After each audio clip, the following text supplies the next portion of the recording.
Hello all, and welcome back to the channel, Sasquatch in the Mist. This past weekend, fellow Limit Project members Chris Spencer and Rebekah Slick joined me in driving out to our nest study area and hiking in. And that is some of the film that is being shared here right now. The audio compilation that you just got done listening to was just a small sample of some of the vocals and percussive sounds that we have captured on our field recorders in our nest study area over the many years that we've been doing this. Most of what you just heard was captured on a few of our SM4 units, and SM4 just stands for Song Meter and is a professional wildlife audio recorder. Chris Spencer of the Limit Project has been placing these units out in the areas of interest and has been reviewing the audio captured on them meticulously. The guy's a madman, but he's been doing it for years now. He's really good at it, and I'm just very blessed to have him as a part of the Limit Project.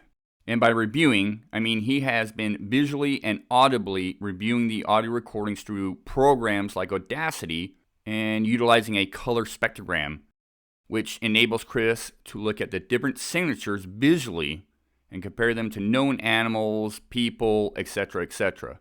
A spectrogram can also tell you the general direction that the sounds come from and if there's more than one individual possibly giving off sounds, which is very helpful, especially when you're in the field and you're trying to pinpoint a location and head there to either look for trace evidence or whatever have you. It's really nice.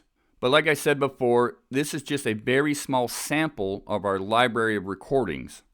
Now, I did add some AI-created Sasquatch pictures to this video, and that was just for visual entertainment. But by no means is Chris or I or anybody from the Olympic Project saying these are absolutely 100% Sasquatch recordings.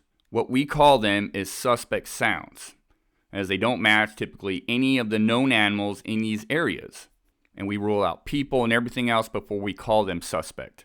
Now, percussive sounds like tree knocks, rock clanking, things that were presumably thrown objects, or even heavy brush movement and footfall, I mean, they're always going to be ambiguous, right? I know this. But what we love is when we do capture vocal sounds with percussive sounds and or footfall in the same recording in the same time frame. And that has happened multiple times.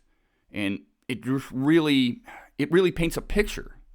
And in a lot of ways, you can rule out a lot of the known animals and natural phenomena that happens in the woods. We have also done recording projects in our nest study area where we have recorded every single night for over a year, cataloging every sound that was recorded.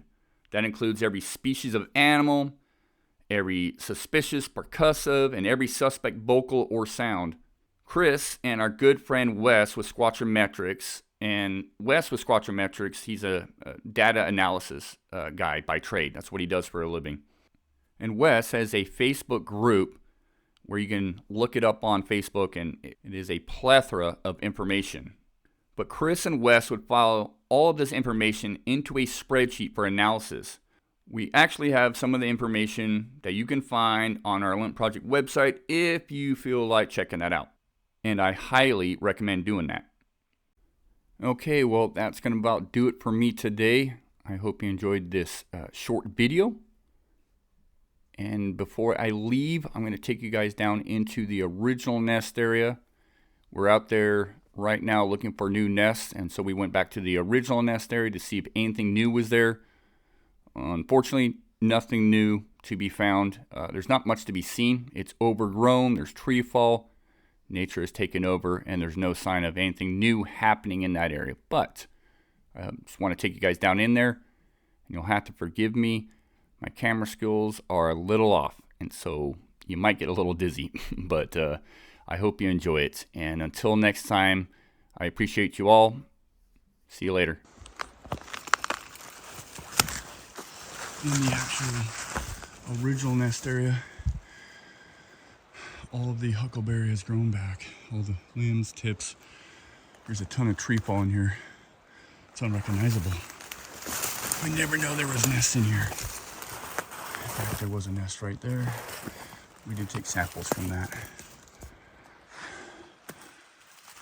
But nothing's, no new activity in this particular finger.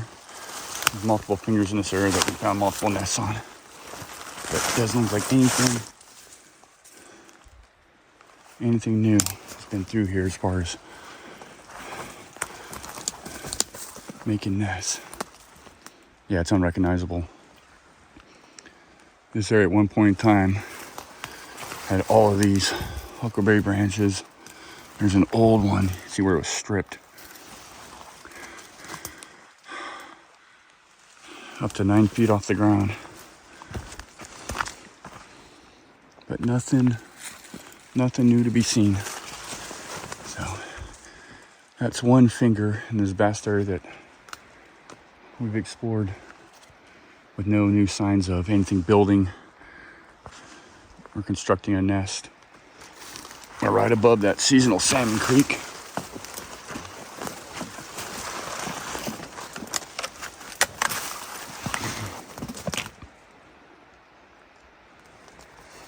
And the very, very steep drop off. It doesn't do it justice here. But no new huckleberry breaks other than from the tree fall, the dead fall that's come down that's broken some of them. This is amazing how this place is, you never know there was nests here. This area here had 7. And I'm actually standing on, right here was the point nest where the 2 rocks were found that had been smacked together at one point.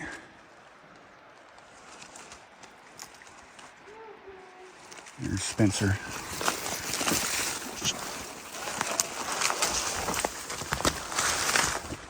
Anyways, one finger done. One plateau coming off this ridge line. We're not going to get to the rest of the day. We're running out of time, but be back out here soon. Doing more searching. see what we come across, and Chris grabbing the SM4 bioacoustical recorder that's been out here for a couple of months, recording every night. Might tell us what's going on in this area, if anything. So I'm really excited about that. It might point us in the right direction. All right, one last thing, as I always say, when you're hiking hard, there are those that have and those that will take a tumble. Oh, you all right?